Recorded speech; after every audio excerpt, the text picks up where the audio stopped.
What is going on, everybody? Welcome back to the channel. In today's episode, we're putting new brakes on the Corolla because right now they're squealing worse than a thumb-in without warning. Getting things ready right now. As you can see, we still have the Focus here behind me that's not getting done because we've got way too much stuff going on. In the last couple of weeks, I have been to Seattle, Washington, Sacramento, California, Vancouver, British Columbia, Chicago, North Carolina, Charlotte to be exact, and Ponies and Smokies and Pigeon Forge. So I haven't had a lot of time to get to this car. In a second here, you're gonna see like those rotors, they're really surface rusted up because the thing hasn't moved. But I went ahead and I grabbed these EBC brake pads. These are a yellow pad. This is supposed to be a good balance between track and street. So we're gonna give these a try and see how they go. I know a lot of GR Corolla users have been tossing these things on here. So we're gonna give them a try. As we get started to do this job, again, like I said, you can see all the surface rust that's on this vehicle. Again, hasn't moved in like 2.5, almost 3 weeks. And for those of you who don't follow J-Dub Racing, I do rallycross this car. This has been my #1 rallycross car since I started rallycrossing last year.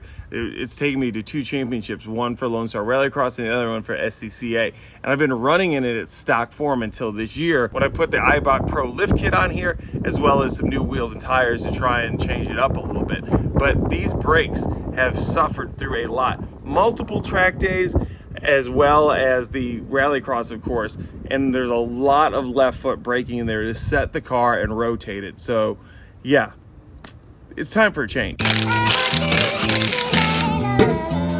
So if you excuse the fact that these are crazy dirty, all you gotta do is pull these pins right here and these will pop right out. They're very similar to the Mustang Brembos if you've watched any of my other videos. So we're gonna pull this cotter pin right here, comes out of the center, and then it'll come out of the 2 pins. There we go, just like that. Oh, would you look at that? We don't even need the hammer. That's pretty darn easy. Lift this up.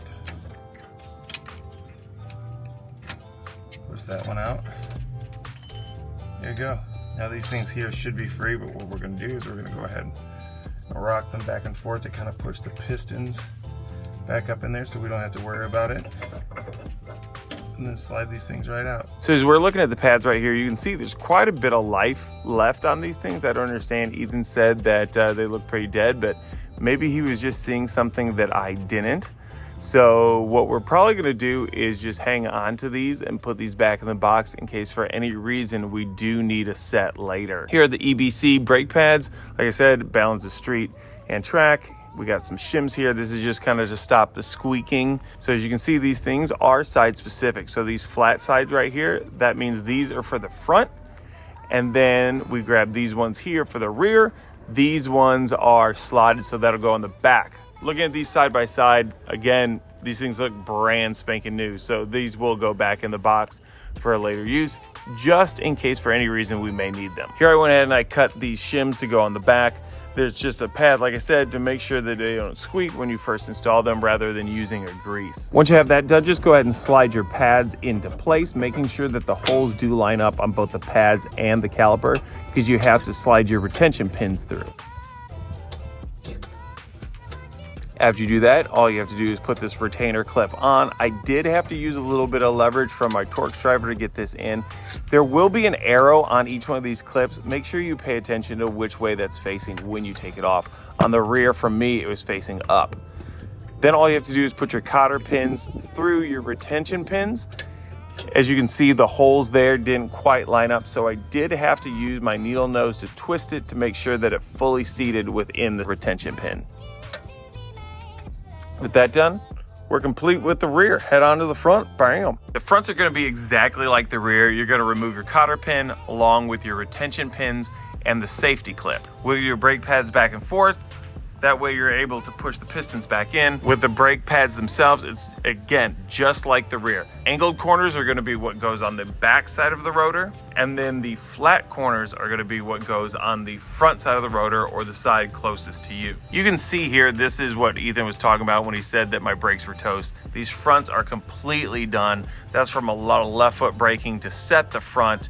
And I mean, these things are damn near flattened. On the back side, we're gonna go ahead and cut out our pads to stop our squeak.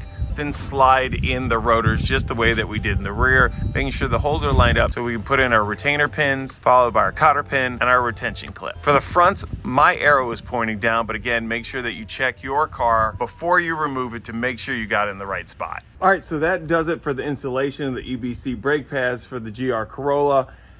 We're gonna see how it goes. Hopefully it'll go well. It can't be any worse than the flattened pads that I had on there.